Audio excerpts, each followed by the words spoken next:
The Hound of Baskervilles. This story takes place both in London and the moors of Devon.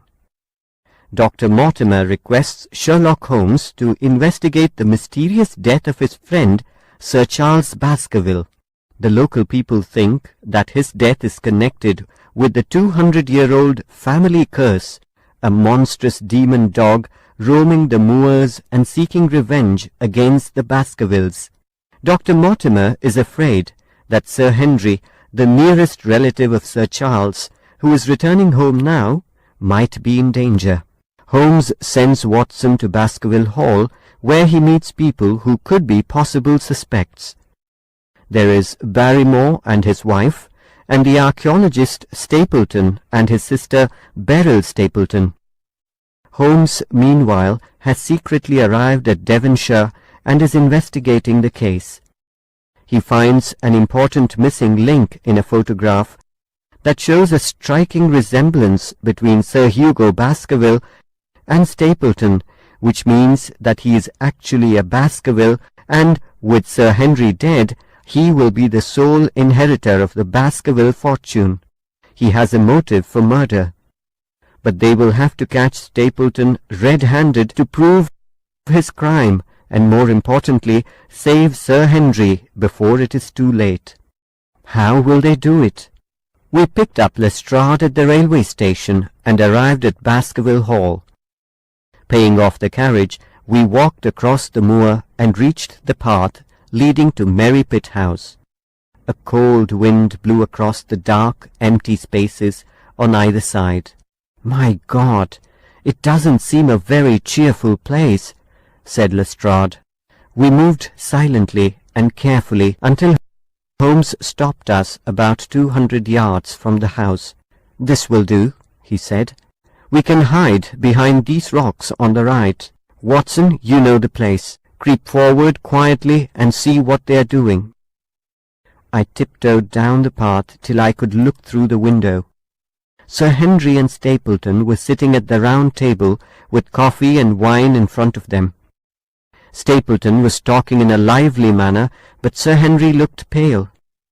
"You say the lady is not there?" Holmes asked when I had told them what I had seen.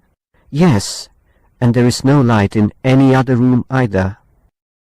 A dense white fog hung over the great Grimpen Mire and was slowly moving in our direction.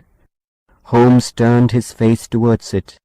"That fog is the one thing upon earth that could have upset my plans, but it's already 10 o'clock. Our success and Sir Henry's life depends on his coming out before the fog is over the path."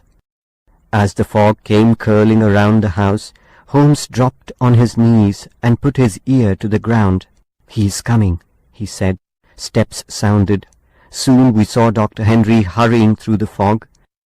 He passed our hiding place and walked on, looking uneasily over his shoulders sometimes. Holmes hissed suddenly, "It's coming!" I heard the click of a revolver. And then we saw it, a dreadful shape leaping towards us. Lestrade yelped, Holmes stared, and I froze. A hound, enormous and coal-black, fire bursting from its mouth, eyes glowing, jaws outlined in flickering flame, a hound from hell. It tore down the path towards Sir Henry. Stunned, we let it pass. Then Holmes and I both fired together. The creature howled at the hit, but did not pause. Sir Henry stopped and looked back, his face white, hands raised in horror. Holmes raced ahead. Sir Henry screamed as the hound roared. We saw it spring on its victim, hurtling him to the ground, reaching for his throat.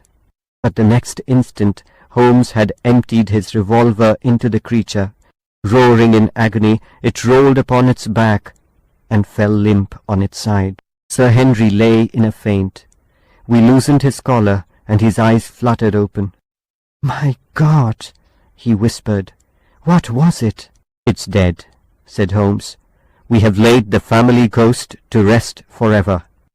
The terrible creature's jaws dripped with a bluish flame, and the small, deep-set cruel eyes were ringed with fire.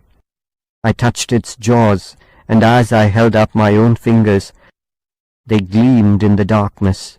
"Phosphorus," I said, cleverly prepared to have no smell, as it would have interfered with the dog's sense of smell. "We owe you a deep apology, Sir Henry, for letting you face this fright. I was prepared for a hound, but not for such a creature as this, and the fog gave us little time to receive him."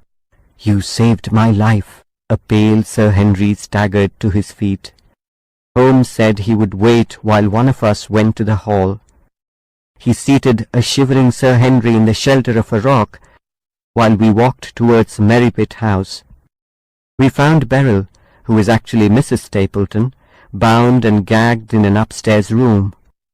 She led us to Stapleton's secret hideout. When we reached there, we saw Stapleton dead, having slipped and fallen into the mire.